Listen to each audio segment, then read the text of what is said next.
Good morning ka Dream Home! Naghahanap ka ba ng bahay na very affordable, accessible at eco-friendly?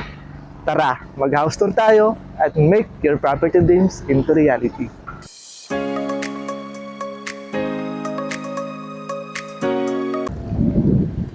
Good morning ka Dream Home! My name is Jerome Llame, your property sales agent under Rising Sun in Hope Team. Today po is papakita ko sa inyo yung model unit ng Leora Homes. Meron po itong lot area na 50 square meter at floor area na 44 square meter. Tara, house tour tayo. Nandito po tayo ngayon sa actual turnover. Si Amora model po is semi-complete upon turnover. At makikita po natin kung gaano kaluwag yung parking. Dito rin po locate ang ating Poso Negro, kaya very accessible man po para kung magka-problema man. At nakita po natin, si Amora model po is free na ang screen door at window screen. Nakikita po natin yung very modern yung design ng bahay at meron din po tayong model house na kung saan is makakakuha po tayo ng idea kung paano natin mapaganda yung loob ng bahay. Pasok po tayo sa loob. Pakita po natin yung ating screen door para protektado po ang ating pamilya. Pagpasok po natin is, ang pinto po natin is gawa sa kahoy. Pasok po kayo. Ito na po yung actual turnover niya, no? Naka-finishing po siya, may naka-first coated na rin po yung pintura niya at dito rin po naka-allocate yung ating control ng solar panel. Kagandahan niyan is makakatulong ito para makatipid tayo sa ating kuryente. Nakita mo na namin dito, provided na rin po lahat ng outlet. Nakita po natin yung ating staircase bago po tayo umakyat. Gawa po ito sa concrete cement at bakal. At dito po tayo sa CR.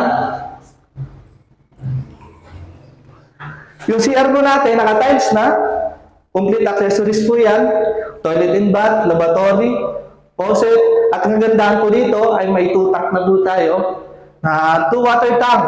At isa po ay sa rainwater at sa fresh water.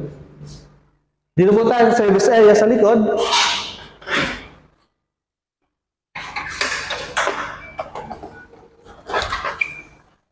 Makikita po natin yung service area natin dito, napakalawak pa. Yung countertop natin, naka-tiles. Yung sink, stainless. At pwede po natin lagyan ng cabinet sa baba. At nakita rin po natin yung 2 water tank sa taas. Punta po tayo sa taas. Si Amora model po is provision for 2 bedroom. At makikita po natin yung stair natin, kung gaano kaluwag. Para kung may aakyat tayo ng gamit, is hindi tayo mahihirapan. Kagandahan din po dito, kagaya po ng nasabi ko, yung bintana po is may mga screen na. Yung bintana po natin is naka-metal case po yan at may grills na din. At isa pa sa kagandahan, meron na rin po itong ceiling. At dito po, makikita po natin yung bubong is naka-astrofoil na rin kasi kaya hindi na masyadong mainit yung kwarto. Meron din po tayo dito mga outlet. Sa paikot niyan, mapapag-isipan natin kung saan natin ilalagay yung ating mga appliances, TV man o maglalagay ka sa loob.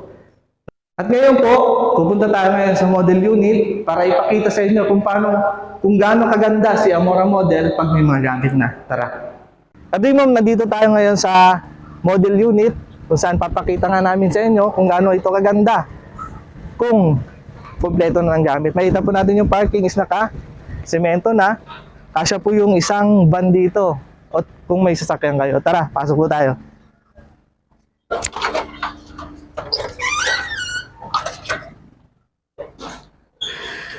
Makikita po natin kung gaano kaganda dito sa loob. Yung ginamit pong tiles dito is 60 by 60, pero depende naman sa inyo kung ano pong gagamitin nyo, kung tiles or vinyl. Nakita po natin na nandito po nilagay dito po yung living area natin. Kasyang-kasya po yung sofa at Dito po, pwede natin ilagay yung TV natin.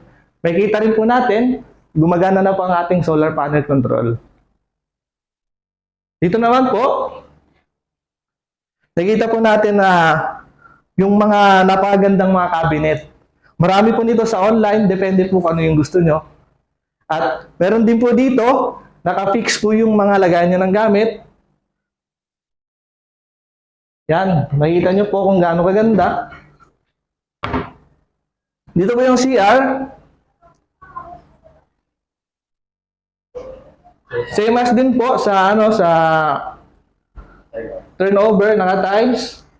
At kayo na po yung bala ko ano po idadagdag. Doon po tayo sa taas. Dito po sa ipapakita natin sa taas is i-share po namin yung partition or division kung paano ginawa yung dalawang kwarto. Dito po tayo sa isang kwarto. Makikita po natin dito na may nakalagay ng aircon. Para kung magtatrabaho man tayo or working from home tayo is hindi tayo mahihirapan. Makita rin po natin yung eleganteng design. Isang higaan at may table dito sa gitna. Dito pala sa isang kwarto, yung master bedroom mo, kasya po dito yung queen size bedroom at maluwag pa po. At nakita po natin, ang ginamit po dito is vinyl tiles. Nakita po natin kung anong size ng vinyl at kung maglalagay kayo ng mga kurtina,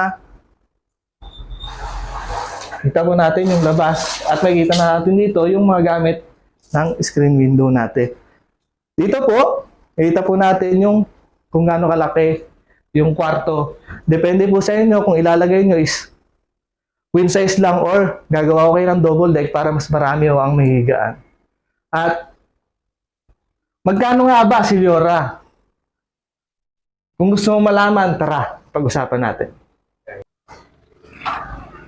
Kadri Mom, ito yung sample computation at price ng Leora Homes.